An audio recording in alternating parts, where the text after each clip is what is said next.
हो ना. मग आता मी पण इथून रात्री पोचायला 12-1-2 वाजतील. मग मी पण रात्री घरी जाईपर्यंत आता काही खाणार नाही. ही जी इमोशनल बॉन्डिंग आमचं झालेलं आहे महाराष्ट्रातल्या घरांची, ते व्यक्त कसं करावं हा कधी कधी प्रश्न पडतो. आणि ह्या कार्यक्रमाने ना खूप शिकवलं, खूप आनंद दिला आणि असंख्य नाती. म्हणजे एका एपिसोडमध्ये आत्ताच याच पर्वात सूनबाईंनी विनंती केली की रडायला लागल्या म्हणून मी विचारलं का रडताय कार्यक्रमात गप्पांमध्ये. तर त्यांनी सांगितलं की लग्न झालं, मी लव्ह मॅरेज केलं, घरातले सगळे बोलतात, माहेरचे सगळे बोलतात, पण ज्या घरात मी आहे ते सासरे माझ्याशी बोलत नाही. आज 10-11 वर्ष झाली. मी काय बळ आलं माहीत नाही, म्हटलं लावा फोन. त्यांनी फोन लावला. मी बोललो नमस्कार, मी आदेश बांदेकर बोलतोय. हां बोला बोला म्हणाले. म्हटलं काही नाही, तुमची सूनबाई इथे बसलेले आहेत आणि त्या खूप कौतुक करत आहेत तुमच्या कुटुंबाचं आणि महामिनिस्टरमध्ये त्या सहभागी झाले आहेत. हो का? त्यांना वाटलं ती माहेरी गेली आहे, कारण ते बोलत नाहीत, संवाद नाही. हो का? म्हटलं हो, तुमच्या कुटुंबाबद्दल इतकं भरभरून बोलत आहेत. फक्त त्यांना या सगळ्या प्रवासात सगळं सुख आणि आनंद आहे. फक्त तुमचा आशीर्वाद आणि तुमचं 2 शब्द प्रेमाचे हेच कमी आहेत. जर ते अरे तिथं माझ्या मुलीसारखी आहे आणि इतकं ड्रास्टिकली चेंज झाला. मी स्पीकरवर टाकला होता आणि मग ते तिच्या आयुष्यात पहिल्यांदा ते बोलले तिच्याशी, ती रडायला लागली. ते त्यांच्या डोळ्यात पाणी होतं, कंठ दाटून आलं हे मला इथे समजत होतं. आणि मग ते म्हणाले नाही नाही असं नाही, काही नाही माझ्या मनात आजपासून काही नसेल, तू घरी ये. आणि मला खात्री आहे की तिचं खूप छान स्वागत त्यांनी केलं असेल. त्या मुलीला वडिलांच्या जागी सासरे आणि ते बोलत नाही, ती खंत होती, ती खंत गेली. अशा अनेक गोष्टी या कार्यक्रमात घडल्या आणि त्यामुळे हा कार्यक्रम जसं 2 बहिणींची भेट, सिंधुताईंच्या आश्रमातली मुलगी प्रीती आणि प्रियांका या 2 लग्नात भेटलेल्या बहिणी, असं खूप काही या कार्यक्रमाने घडवलं. आणि म्हणून हा कार्यक्रम झी मराठीचा राहिला नाही आहे, हा प्रत्येक कुटुंबाचा कार्यक्रम झालेला आहे आता. आणि म्हणून तर उत्साह दिसताच, तुम्ही बघताय काय आहे, एकीच्याही चेहऱ्यावरती आता तक्रारीचा सूर नाही आहे. मी बाहेर जाऊन आलो, आत्ता जेवढ्या बसल्यात तेवढ्या काही बाहेर आहेत अजून, त्या आता आत येत आहेत. पण मी त्यांना सांगितलं आता इथे आपण गप्पा मारतोय तोपर्यंत आत या. हे काहीतरी अलौकिक आहे, हे साधं नाही आहे असं मला वाटतं. 11 लाखाच्या पैठणी आता महामिनिस्टरचं पर्व आणि 11 लाखाची पैठणी. 11 लाखाची पैठणी जाहीर झाल्यानंतर मला खरंच आनंद वाटला, कारण इतर जगभर इतक्या मोठमोठ्या स्पर्धा होतात, मुलांच्या होतात, पुरुषांच्या होतात, खेळाच्या होतात, करोडो रुपयाची बक्षिसं दिली जातात. पण आमच्या मायमाऊलीला 11 लाखाची पैठणी का मिळू नये? आज 11 लाखाची पैठणी, पैठणी हे स्वप्न आहे. आज कित्येक घरामध्ये मी बघतो की ते स्वप्नपूर्तीचा आनंद आहे. कितीतरी बायका भिशी की असं काढून एक पैठणी मिळाली पाहिजे ग्रुपमध्ये म्हणून करतात. आजही तिचं ते स्वप्न असेल आणि ही स्वप्न आल्यानंतर 11 लाखाची पैठणी. आणि मग ही पैठणी कशी असावी, कशी कोण करतंय हे बघण्यासाठी मी स्वतः येवल्याला गेलो. बाळकृष्ण कापसे जे या पैठणी देणार आहेत त्यांनी स्वतः ती स्पॉन्सर केली आहे, प्रायोजित केली आहे. आम्ही त्यांना भेटलो, ते विणकर आहेत. त्यांचं असं म्हणणं आहे 2004मध्ये पैठणीचा व्यवसाय पूर्ण बंद झाला होता आणि 2004मध्ये म्हणजे जर तुम्ही कधी गेलात येवल्याला आणि बाळकृष्ण कापसेंशी बोललात तर त्यांच्या भावना कळतात. सर्वांनी त्यांचे लूम्स विकले होते, कर्जबाजारी झाले होते आणि अशा वेळेला होम मिनिस्टर हा कार्यक्रम आला आणि जिथे दिवसाला 1 किंवा 2 पैठण्या विकल्या जायच्या त्या दिवसाला हजारोच्या संख्येने विकायला लागल्या.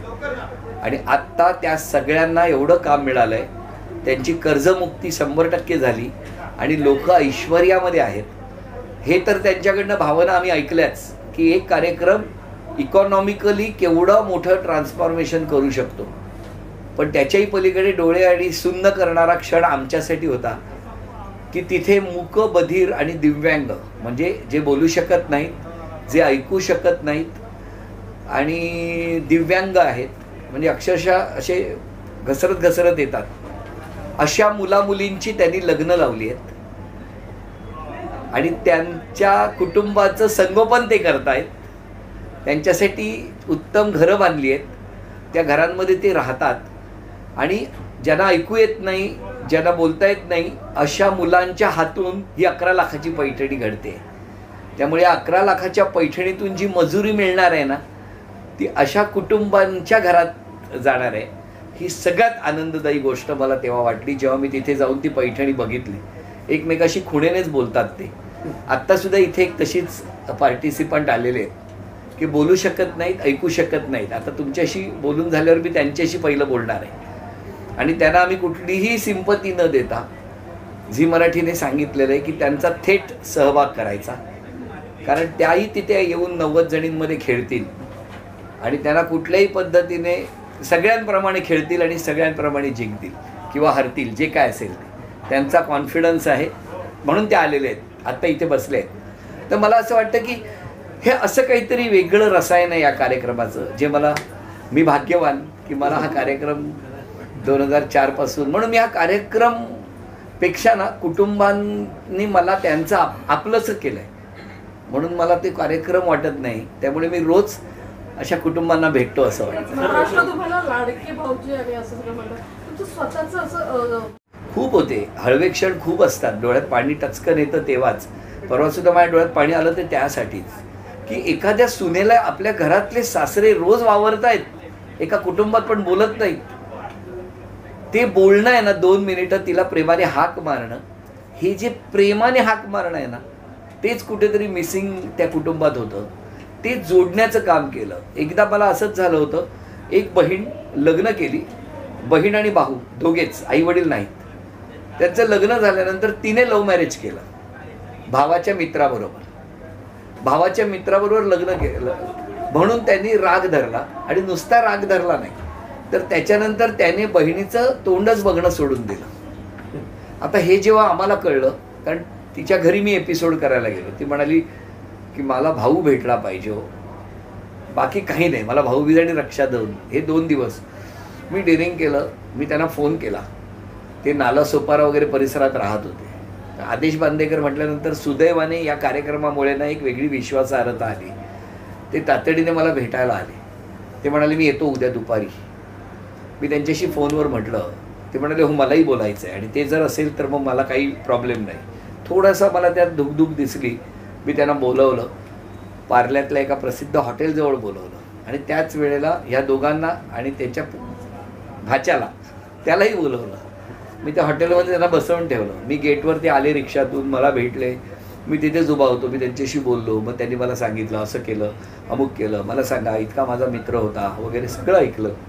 मी म्हटलं पण तुम्ही सांगा ना, आता बहीण आहे, तुम्हाला कोण आहे, तुमचं कोण आहे? ते बोलले बहीण. बहिणीला तुमच्याशिवाय कोण आहे? कोणी नाही. मग आता तुम्ही दोघेच एकमेकाशी बोलत नाही आहात, तुम्ही सुखी आहात? त्यांच्या डोळ्यात टचकन पाणी आलं. ते बोलले नाही, पण लहानपणापासून आम्हीच दोघे होतो. म्हटलं थांबा, असं म्हणून मी ती खूण केली. हळू एक लहान मुलगा असा धावत आला. म्हटलं घ्यायला उचलून. का? कोण आहे? म्हटलं तुमचा भाचा आहे. हा, त्यांनी उचलून घेतलं. मुमेंट छोटीशी होती, त्याने उचलून घेतलं, जवळ घेतलं, त्याचे एकदम डोळे भरून आले. मग ती नाही आली आहे? म्हटलं आली आहे. कुठे आहे? मी त्या मुलाला घेतलं आणि बहिणीला बाहेर बोलवलं. इतकी दोघांनी त्या बघितलं नाही की पार्ल्यातला तो एवढा गजबजलेला रस्ता आहे की काय आहे. एकमेकाला मिठी मारली भावा बहिणीने. म्हटलं काय नाही, आता चला जेवायला जाऊया. त्याच हॉटेलमध्ये जेवलो आणि पुढच्या प्रवासाला मी निघून गेलो. मला सांगा, त्याच्या आशीर्वादापेक्षा मोठा जगात कुठला आशीर्वाद असेल असं मला वाटत नाही. मी तुम्हाला सांगतो, आत्ता सांगलीमध्ये नलिनी जोशी म्हणून आजी आहे, वय वर्ष 99. उद्या 30 एप्रिलला त्यांचा 100वा वाढदिवस आहे. त्यांनी मला व्हिडिओ पाठवला आहे. त्या आजी रोज एक गाणं मला ऐकवतात. मी कधी त्यांना बघितलेलं नाही. त्यांच्या नातू माझ्याशी संपर्क साधला. आता उद्या नेमकं ह्याचं शूटिंग असल्यामुळे मी पोहोचू शकत नाही 30 एप्रिलला, पण मी कोल्हापूरच्या आधी पुढच्या 10 दिवसात त्यांच्या घरी जाणार आहे, भेटणार त्यांना. त्या रोज एक गाणं मला ऐकवतात, व्हिडिओ. मला आहे व्हिडिओ. आणि त्या रोज एक गाणं ऐकवतात आणि अशी त्यांची धारणा आहे की ते गाणं मी ऐकतो म्हणून आता ते घरातल्यांना सांगतात माझी आता नवीन गाणी बसवा. थरथर त्या आवाजात म्हणतात, पण त्यांची अशी धारणा आहे की आता नवीन गाणं बसवा, कारण आदेशजी मला सांगतात आता 30 गाणी खूप झाली, आता नवीन करा. 100 वर्षाच्या आजी आहेत, रोज आंघोळ करतात, नमस्कार करतात आणि कार्यक्रमाला बसतात 6:30 वाजता आणि कार्यक्रम संपेपर्यंत ते एक गाणं मला ऐकवतं. हे काय नातं आहे सांगा. पुण्यातलाच एक प्रसंग आहे. पुण्यातच मी एका माऊलीच्या फोनवरनं त्यांच्या मुलाला बघायला गेलो. काही कधी भेटलो नव्हतो. मी तिकडनं भेटलो आणि निघालो. संध्याकाळी त्या माऊलीचा रडत रडत मला फोन आला. ज्या डॉक्टरांनी 8 दिवसापूर्वी त्याची गॅरंटी दिली नव्हती, त्या मुलाची इच्छा होती की मी त्याला भेटावं. विशेष मुलगा आहे तो, त्यामुळे स्पेशल असल्यामुळे त्याच्याकडे काहीतरी वेगळं आहे. मी त्याला भेटलो. मी इकडनं मुंबईत गेलो. त्याच्या आईने फोन केला की तो इतका त्याच्यात आमूलाग्र बदल झाला आहे की चालू न शकणारा मुलगा आत्ता चालत चालत डायनिंग टेबलवर येऊन बसला आहे. आणि त्यांनी काल परत मला मेसेज केला आहे, परवा परत मेसेज आला आहे त्यांचा की त्याच्यात खूप हे झालं आहे की आता तो पूर्वीसारखा वावरतो आहे. आणि प्रत्येक वेळेला त्याला कुठून कळतं माहीत नाही, 6 वाजता कितीही कुठलं काही असलं जगात तरी तो TV समोर बसतो आणि तो नेहमी फक्त आनंदाने हसत राहतो. हे काय नातं आहे जे महाराष्ट्राशी जडलं आहे? याचं उत्तर माझ्याकडे नाही. सर, तुम्ही न बोलणाऱ्या तिला दिलेलं वाक्य नाही आहे, त्याच्यामुळे ती माझ्याशी तशीच बोलते. आणि मी तिच्याशी माझ्या बहिणींची जसं मी थट्टा करतो तसंच तिच्याशी बोलतो. आणि आता मी थट्टा नाही केली तर त्या रागावतात की तुम्ही येऊन माझ्याकडे मस्करी नाही केली, म्हणजे माझं काहीतरी चुकलंय. आता त्याला काय करायचं, आता झालंय ते. 13 दिवसांचं जे सुरुवातीचं शूटिंग होतं तेव्हा वाटलं होतं की 11 वर्ष कंप्लीट करेल प्रोग्राम. नाही. The idea was ki 13 days मध्ये you were supposed to only play games, right, with the people, with women. Yeah. So that has changed drastically into a human bonding, as you said. So how has the journey come through? This 13 days of the first episode. What was your role in it, and now what is your role? नाही, माझा role तोच आहे. आज भावजी हे नातं प्रत्येक बहिणीने स्वीकारलंय. भावजी हे असं नातं आहे ना, ते दिराच्या आणि भावाच्या मधलं नातं आहे. त्याच्यामध्ये एक थीन लाईन आहे. ती थीन लाईन 18 वर्षे इतक्या प्रामाणिकपणे जपली गेली आहे ना, त्याच्यामुळे त्याच्यातली ती पावित्र्य, त्याच्यातली निरागसता.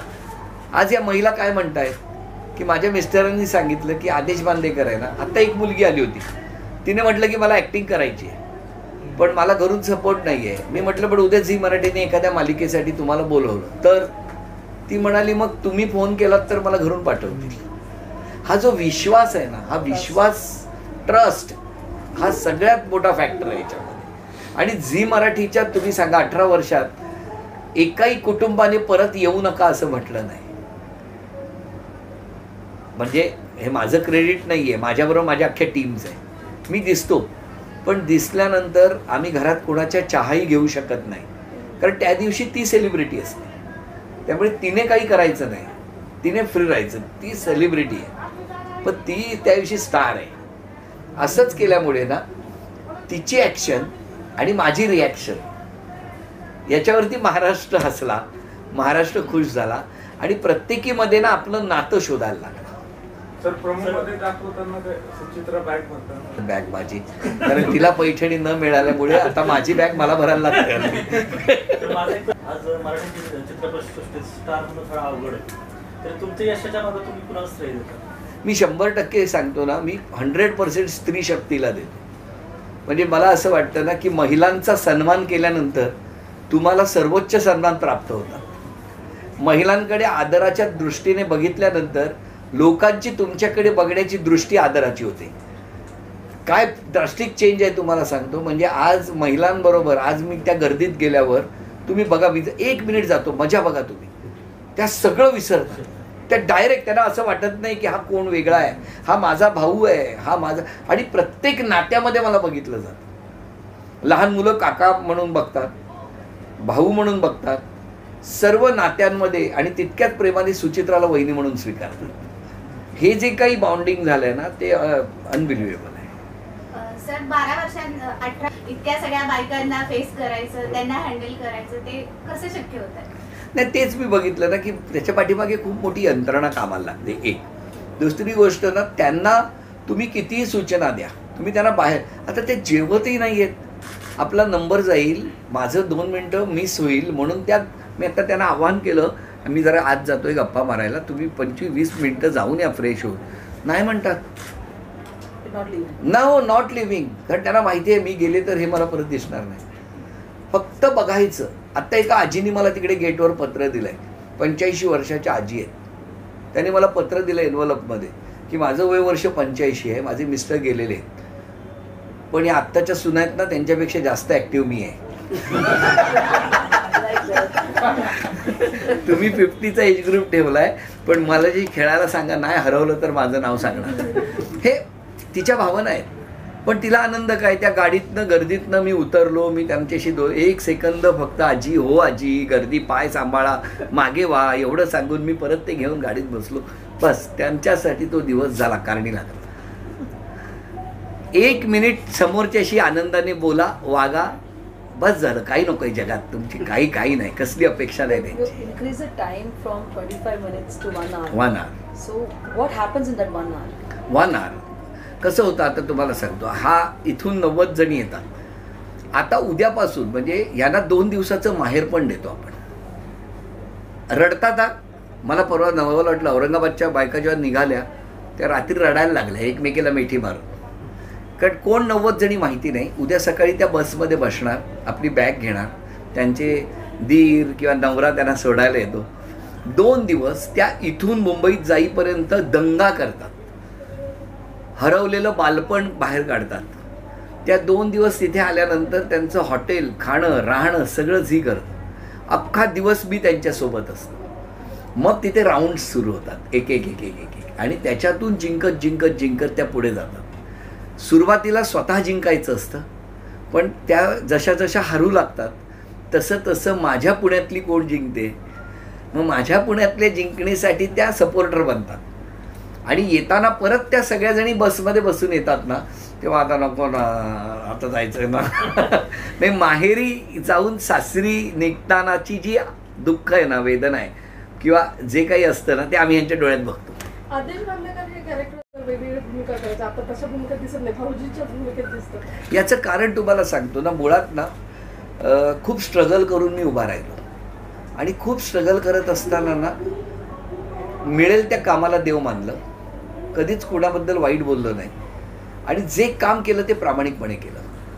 म्हणून विचार करा, झी मराठीला 22 वर्ष झाली. Adesh Bandekar loyal to the institution या तत्वाने 18 वर्ष हा कार्यक्रम करतो. हा कार्यक्रम करत असताना म्हणून मी म्हटलं की मला मोठ्या पडद्याने आकर्षित केलं नाही का, तर केलं.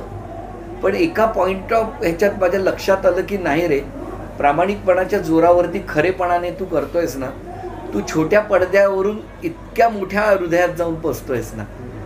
त्यामुळे मी छोट्या पडद्यावरच राहिलो. मी पूर्वी ताकदीनादीन करत होतो.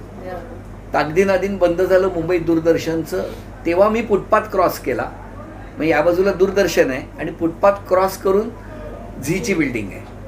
तो तिथे गेलो, त्यांनी मला झी गौरव केला, मी अल्फा महाकरंडक केली. करता करता हा कार्यक्रम आला आणि 18 वर्ष मी त्याच्यातच आहे. मुळात मिळेल ते कामाला देव मानणं आणि त्या कामाला 100% न्याय मिळणं. म्हणजे आज जर विचारा तुम्ही, मी आत्ता विचारला प्रश्न की आदेश बांदेकर असा विचार करतोय की आता थांबूया, ते ऐकायला तयार नाही आहे. त्यांना मलाच बघायचंय म्हणण्यापेक्षा त्यांना मी त्यांच्या घरी जायला पाहिजे. असे खूप इन्सिडन्स आहेत. How many houses have you visited totally now? More than 5,000. More than 5,000. More than 5,000. In Maharashtra. In Maharashtra. This is on record. Yeah. पण कसं होतं, 5,500 घरात गेलो आम्ही एपिसोड्स. आजूबाजूची 10 घरं जोडलीच जातात ॲटोमॅटिकली. मी केसरीचा ब्रँड अँबॅसेडर झालो आणि मायफेअर लेडी टूर केली. त्याच्याबरोबर माझ्याबरोबर 60 इंटरनॅशनल टूर झाल्या माझ्या, आणि 8,500 महिलांनी परदेशात ट्रॅव्हल केलं. Have you had any non-Maharashtrians taking part? Yes, हो, गुजराती आहेत मॅक्सिमम, त्याच्यानंतर साऊथ इंडियन्स, पंजाबी, सगळे. म्हणजे ह्याला ना जे मराठी बोलू शकतात ना ते सगळे येतात. म्हणजे तुम्ही कानडी, कर्नाटक, सगळे. आणि इथे ना आता तो बॅरियर गेलाय निघून, भाषेचा गेलाय, पूर्णपणे गेलाय. त्यामुळे इथे येतात आणि त्यांचा आनंद. आता बघा ना, इथे कितीतरी आहेत तशा की ते उत्तम मराठी बोलत आहेत, आणि मग त्या बोलताना सांगणार मी अशी आहे, अरे मला काही नाही, माऊली काही प्रॉब्लेम नाही. सर, याला जोडूनच प्रश्न होता, खूप छान झालं. म्हणजे महाराष्ट्राच्या ज्या वेळेला आम्ही भारत दौरा केला त्यावेळेला पैठणी घेऊन सगळ्या राज्यांमध्ये गेलो आणि तिथली मराठी माणसं एकत्र झाली होती. तो सुद्धा एक्सपिरियन्स खूप छान होता. आणि आता परदेशांनी बोलवलं आहे, पण जाणार कधी? तुमच्याकडे वेळ तर पाहिजे. What's the plan now? Internationally जितनी महाराष्ट्र मंडळ आहेत ती सुद्धा आता इन्व्हाइट करतायत ना, की तुम्ही आता काय का आम्ही इथे आलोय, आम्हाला विसरले का, आम्ही तर रेग्युलर TV बघतोय. मी भांडण्याचं ठिकाण आहे, लक्षात ठेवा. हा खांदा आहे ना, याच्यावरती कुणी बोलू शकतं, कुणी रागावू शकतं, कुणी रडू शकतं, सगळे एक्सप्रेस करू शकतात भावना. आणि मी स्वतः टीप कागद आहे, आपल्या लहानपणी होतं तसं. त्यामुळे टीप कागदासारखं सगळं टिपत टिपत पुढे जात असतं. आणि या कार्यक्रमाने मला असंच केलं नाही ना, खूप ऑपॉर्च्युनिटीज दिल्या. या कार्यक्रमामुळे मी काळा चौकीतला मुलगा, म्हणजे 2 सेकंड क्लास ट्रेनच्या डब्यातून सांताक्रूजला ट्रेनची शेपटी बघायचो. इंटरनॅशनली टेक ऑफ घेऊन 60 वेळा परदेशात जाऊ शकलो. या कार्यक्रमानेच मला सिद्धिविनायक गणपती मंदिर न्यासाच्या अध्यक्षपदावर नेऊन ठेवलं. या कार्यक्रमामुळेच मला राज्यमंत्रीपदाचा दर्जा झाला. प्रत्येक प्लॅटफॉर्मवरती काम करायला मिळालं ना, वेगवेगळ्या, त्याच्यात ह्या कार्यक्रमाचा खूप मोठा बेस आहे. मला एक हात जोडून प्रश्न विचारा. मला ना, जेव्हा मी स्ट्रगल करत होतो ना, तेव्हा नीनाताई राऊत आमच्या मुंबई दूरदर्शनवर होत्या. त्यांचं एक वाक्य बोलता बोलता ऐकलं होतं की ज्याच्याकडे खूप काम आहे ना, त्याच्याकडे खूप वेळ आहे. आणि त्याच्यामुळे त्याचं नियोजन आहे. म्हणजे आज मी इथे बसलोय, पण सिद्धिविनायक गणपती मंदिर न्यासातली एकही फाईल माझी पेंडिंग नाही आहे. आणि त्याचबरोबर वैद्यकीय मदतीचा चेक कालपर्यंत, रात्रीपर्यंत जेवढे फॉर्म सबमिट झालेले आहेत तेवढ्या सगळ्याची सँक्शन करून चेक झालेले आहेत. आणि म्हणून माझ्या 5 वर्षाच्या कार्यकाळात मी 40 कोटी रुपयाची मदत 25,000 रुपयाच्या मर्यादेत 25,000 पेशंट्सपर्यंत पाठवू शकलो हॉस्पिटलच्या नावाने. म्हणजे विचार करा, जर मला 25,000 चेक द्यायचे असतील तर मला 75,000 सह्या कराव्या लागल्या. तेवढ्या सह्या प्रॅक्टिकली मी केल्या आहेत आणि एकही सही पेंडिंग नाही आहे. म्हणजे काय, तर जी दिलेली जबाबदारी आहे ती प्रामाणिकपणे पार पाडायची. आणि एवढं करून मी MA करतोय. 5 तारीखला माझी परीक्षा पण आहे पॉलिटिकल सायन्समध्ये. पार्ट 1ला मला 88% पडले आणि आता पार्ट 2ची माझी 5 तारीखला एक्झाम आहे. त्याचा सुद्धा आता मी अभ्यास करत बसलो होतो व्हॅनिटीत. बऱ्याच वेळेला सद्यस्थिती जी असेल पॉलिटिकली किंवा सामाजिक, म्हणजे ना, सुचित्रा खरं तर ॲक्टिंग फील्डमध्येच आहे, पण तिने त्या दिवशी फोन करून जे काही सांगितलं ते फार आनंद होतं की आदेशवरती इतक्या महिला प्रेम करतात. त्या बघून मी जगातली सगळ्यात श्रीमंत आहे असं मला वाटतं. कारण एखादी बाई ज्या वेळेला सांगते की आम्हाला आदेश बांदेकरांबरोबर फिरायला जायचं आहे, तेव्हा मला खात्री असते की ती सुरक्षित आहे. हा विश्वास आहे ना शेवटी. कसं, नाहीतर महिलांच्या मला सांगा, तुम्ही तुमच्या नवऱ्याला 15 दिवस परदेशात बायकांबरोबर फिरायला पाठवाल का? आणि डेस्टिनेशन कुठली? Thailand, Malaysia, Singapore, Europe, London, Switzerland, America, म्हणजे मॉरिशस, शेंजेन, म्हणजे अशा कंट्रीमध्ये की जिथे तुम्ही जायचं आहे आणि महिलांना आनंद द्यायचा आहे. म्हणून माझ्या आयुष्यात एक प्रसंग घडला ना तसा, की मी थायलंडला गेलो आणि 800 जणींचा ग्रुप होता. एका वेळेला 800 जणी, म्हणून त्यांनी 2 ग्रुपमध्ये स्प्लिट केला केसरीने. आणि पहिला टूर संपता मुंबईवरून सुचित्राचा फोन आला की माझी आई सिरियस झाली आहे. आणि मी मुंबईत आलो. तिकडे 5 दिवस टूर केली आणि मी मुंबईत आलो. पण दुसऱ्या दिवशी इकडनं मी जेव्हा इथे लँड झालो तेव्हा इकडनं ग्रुपने टेक ऑफ घेतला. मी घरी गेलो आणि माझी आई गेली, रात्री एक्सपायर्ड झाली. आणि मग तिने मला बघितलं, आदेश म्हणाली आणि प्राण सोडला आईने. मी रात्री घरी आलो अग्नी देऊन. तेव्हा माझ्या बॅक ऑफ द माइंड होतं की 400 जणी त्यांच्या आनंदासाठी परदेशात गेले,